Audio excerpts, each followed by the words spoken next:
আসতাম স্যার। একসাথে তো দুই রোগী দেখি না, ওই দুইটাই মেন্টাল কেস। আচ্ছা আসতে বলো। আপনারা আসেন, বসেন আপনারা। ধন্যবাদ। ওয়েলকাম। কার কি পরিচয়? আমি হইলাম মুখলেস, ও হইল মতলব। কি? সরি, আমি হইলাম মুখলেস, ও হইল মতলব। একজন একজন বলেন। আমরা সরি। আচ্ছা বুঝলাম, একজন মোকলেস আর একজন মতলব। তো ইয়েস। দেখতেছি আপনারা দুজনেই একই সাথে একই কথা বলেন, ডেঞ্জারাস। ডাক্তার সাহেব, এই জন্যই আমরা আপনার কাছে আইছি। এই সমবেত কার্যকলাপ কতদিনের? বলতে পারেন, এক্সকিউজ মি, প্রায় বাল্যকাল থেকে। অনেক পুরান রোগ। জি জি। যমজ মানুষ, যমজ মাতা, যমজ পশু দেখছি, কিন্তু এই যমজ কণ্ঠ প্রথম দেখলাম। কি চিকিৎসা দেব? ওইটাই আপনাকে বাইর করতে হইব। শুধু তাই না, অন্যকে চিন্তা করে সেটাও আমরা বলে দিতে পারি। কি বুঝলেন?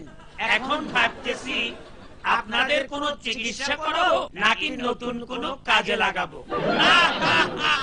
বোঝেন আমরা কি জিনিস? শোনেন, আমাদের দেশে যে হারে গলাবাজি হয় তাতে এক গলায় আর পোষায় না। ভাবতেছি এই গলাবাজিতে যমজ গলা চালু করবো কিনা। রাজি? না, কথা নয়, কাজ ভালো বাসছি, তাই তো আমরা আপনার কাছে আসছি। আইয়েন। সরি, বিরক্ত করলাম। স্যার, দূরবে আপনার জ্যাঠাতো ভাইয়ের বউ ভাত যাইতেন না? জামু, তবে আমি এখন সমবেত কথার মধ্যে আছি, কোনটা কার কথা বুঝতেছি না, পরে আসিও। আচ্ছা স্যার।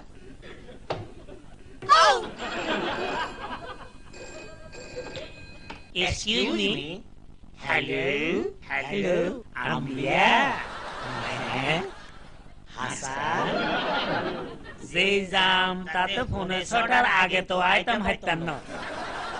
আম্বিয়া, দুপুরে তো বউ ভাত খামু, রাতে একটু শুটকি রান্দিও। সরি, আমার ওয়াইফ ফোন করছিল। আমরা কিছু মনে করি না। যাওগা, আপনাদের চিকিৎসার জন্য এই দুইটা ওষুধ আপনাদেরকে দিলাম। আমি খুব খুশি হয়েছি, কারণ আপনারা জোড়া গলায় কথা বললেও গলাবাজি পছন্দ করেন না। Thank you. ওষুধটা কাজ করব তো? অবশ্যই করব, তবে কিছুদিন দুইজনই সেপারেট থাকিয়েন। Thank you. দর্শক মন্ডলী, এই তো কিছুদিন আগে উদযাপিত হলো পল্লী